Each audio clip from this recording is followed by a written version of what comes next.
Salut jeunes pousses, c'est Tom le jardinier. On se retrouve aujourd'hui pour soigner les orchidées.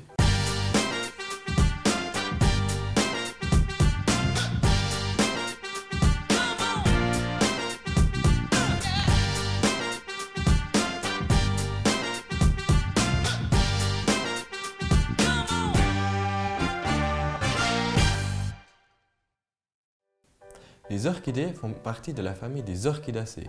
C'est l'une des familles les plus diversifiées au monde. Les botanistes en reconnaissent plus de 25 000 espèces qui se déclinent en une multitude de variétés. Les orchidées ne connaissent pas les frontières et proviennent d'un peu partout à travers la planète. Si tu as de la chance, tu pourras même en trouver des sauvages à la campagne et plus rarement en ville. Certaines orchidées sont des plantes épiphytes, c'est-à-dire qu'elles ne poussent sans substrat et poussent directement sur les arbres. C'est donc pour ça qu'on les vend en des pots transparents pour laisser passer la lumière. Cultivée depuis le XVIIe siècle, l'orchidée a toujours fasciné. L'impératrice Joséphine fut l'une des premières collectionneuses privées de ces ravissantes fleurs. Les phalaenopsis, aussi appelées orchidées papillons, sont l'une des plus communes et les plus faciles à cultiver. Elles sont pour la plupart produites en Hollande. L'orchidée te fait tourner la tête avec ses senteurs enivrantes et t'en met plein la vue avec les couleurs toutes plus belles les unes que les autres, mais sais-tu que l'orchidée peut également se manger? En effet, la vanille est une gousse d'une orchidée originaire du Mexique, l'orchidée vanille de son nom latin Vanilla planifolia. Beaucoup de personnes me posent des questions sur les meilleures conditions pour faire pousser les orchidées. Il faut qu'elles soient à la lumière, mais elles ne doivent surtout pas recevoir les rayons du soleil directement sur leur feuillage.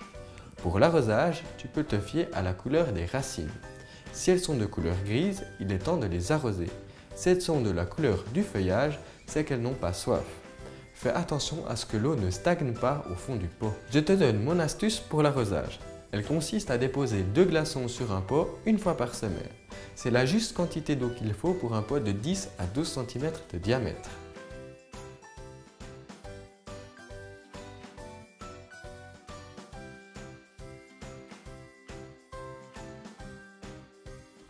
Pour faire durer la floraison, il faut enlever les fleurs les unes après les autres dès qu'elles commencent à faner.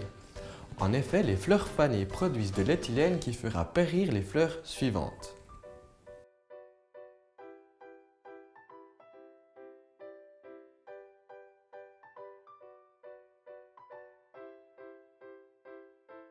Après la floraison, tu peux tailler ton orchidée au-dessus du 3e œil.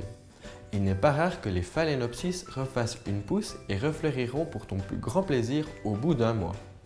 Ensuite, une fois défleurie, l'orchidée prend jusqu'à 1 année pour refleurir.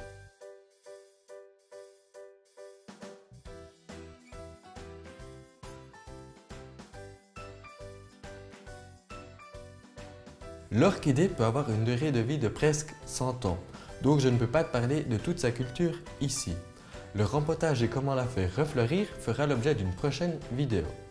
Voilà, tu sais maintenant comment soigner ton orchidée. Si tu as des questions, n'hésite pas à me les poser en commentaire, je me ferai un plaisir d'y répondre.